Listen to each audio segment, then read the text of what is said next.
Hey, good morning. We're out here again. It's a beautiful, crisp, dark morning.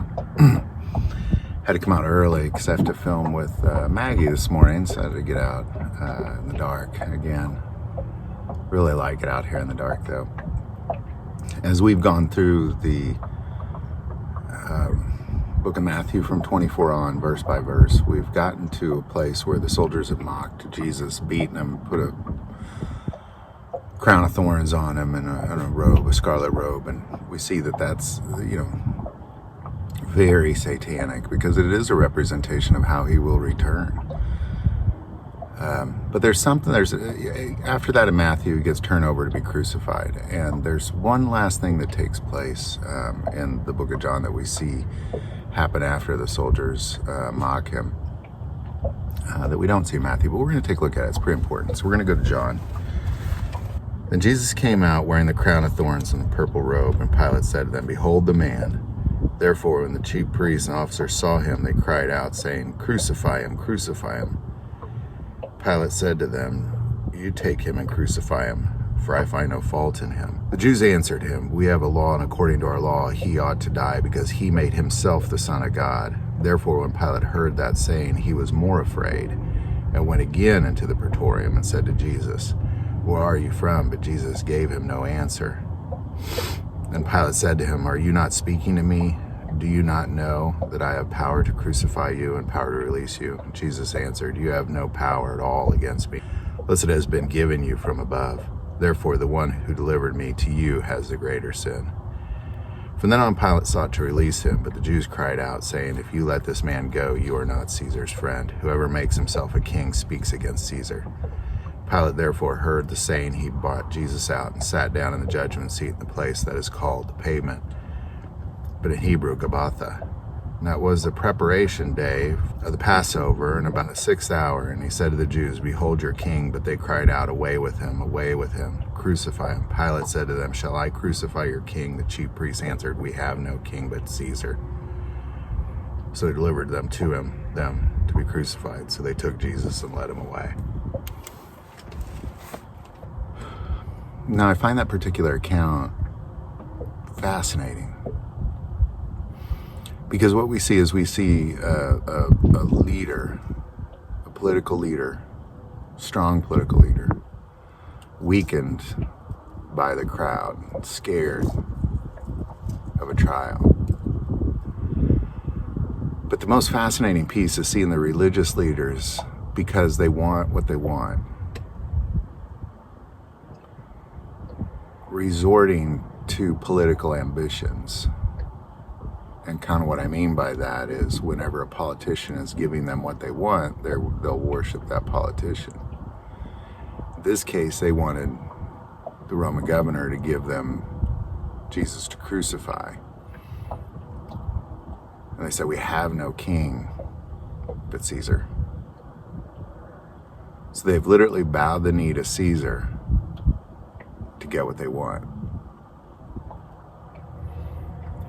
And I've seen more of that recently than ever before, personally. Religious leaders, Christians, bowing a knee to political figures to get what they want. Said what I want, therefore I'll bow my knee to you. I want this. Oh, you said you'll give it to me. Okay, I'll bow my knee to you. And it just shows how quick humans, this is the chief priest that did this, by the way.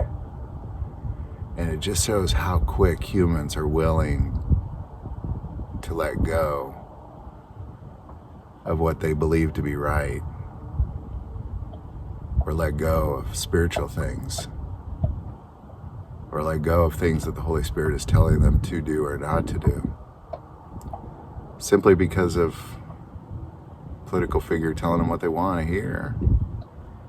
You say what I want to hear, you can do whatever you want.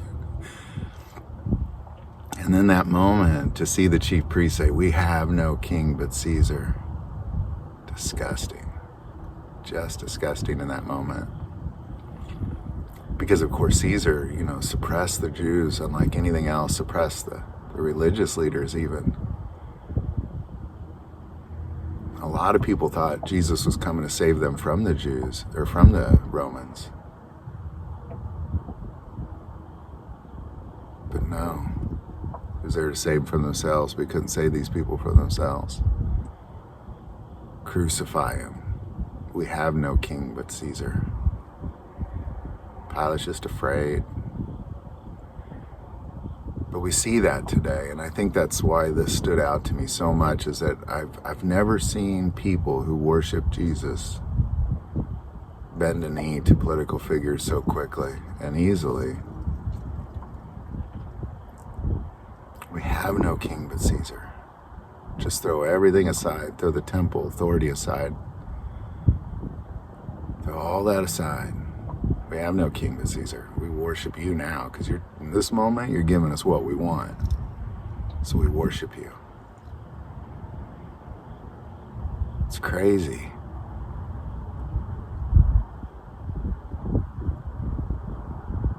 You know, I've had people ask me, well, politically speaking, where do you stand, Mark?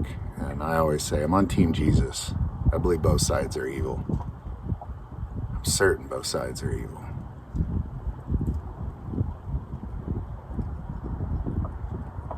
So I'm always on Team Jesus. It's the team I'm on. But seeing this chief priest bow a knee to Caesar like that, so satanically driven, I want to murder this guy so bad that I want to bow a knee to Caesar for it. People, I want my political ambitions so bad that I want to bow a knee to political figures for it. Christians shouldn't bow a knee to anybody. Start there. There's only one Jesus. There's only one Christ. And every knee will bow. And every tongue repent. Every knee. So to suggest that somehow that's what we should worship, that we should worship Caesar, we have no king but Caesar. Just give me what I want. It's all that matters.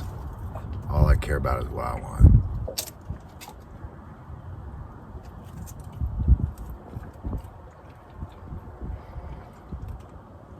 This video certainly wasn't meant to be political, and I hope it didn't turn out that way. I just think as Christians, we have to wake up. Stop. And I'm one vote. That's what I am, one vote. That's what I am. That's what you get from me. You get one vote. Outside that, I'm on Team Jesus. Every time. I don't trust any of them. And I definitely won't bow a knee to any of them.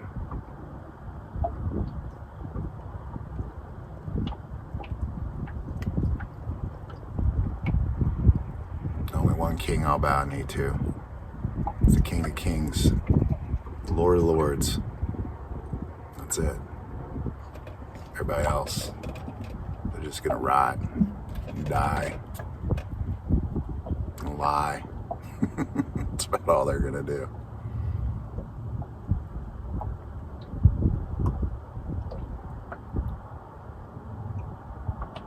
I'm so saddened by the Christian community to see it so worshiping of political figures. We have no king but Caesar. All hail King Caesar. Bow a knee to him. We have to stop. You have to see they're all evil. Someday the Antichrist will rise. And Christians are going to love him. They're going to love him. They're going to love him. We have no king but Caesar. They're going to love him. Be careful. Be very careful. I think that's why I've just adopted the policy. Just don't trust any of them. Team Jesus only.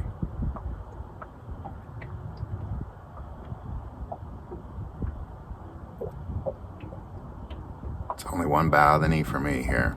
And that's that guy. Lord of Lords, the King of Kings.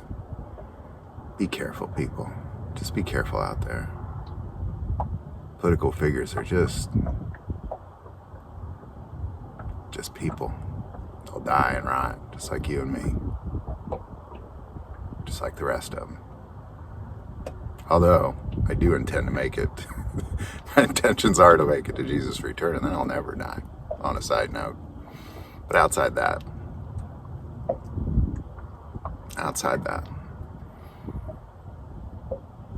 we all die. So stop, just, if you find yourself leaning like your hope on politics, just stop. Stop. There is no hope in it. It's dead hope. Quit bowing a knee to Caesar. Just stop. Jesus only. The rest are evil. Just know that.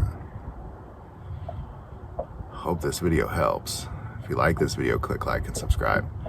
Feel called to support this channel with Patreon. That link is below. But the most important part of this channel is we take prayer requests. So please don't ever hesitate to send that in. Thank you for watching this episode of God, Family, and Guns. And as always, love God, love your family, love guns.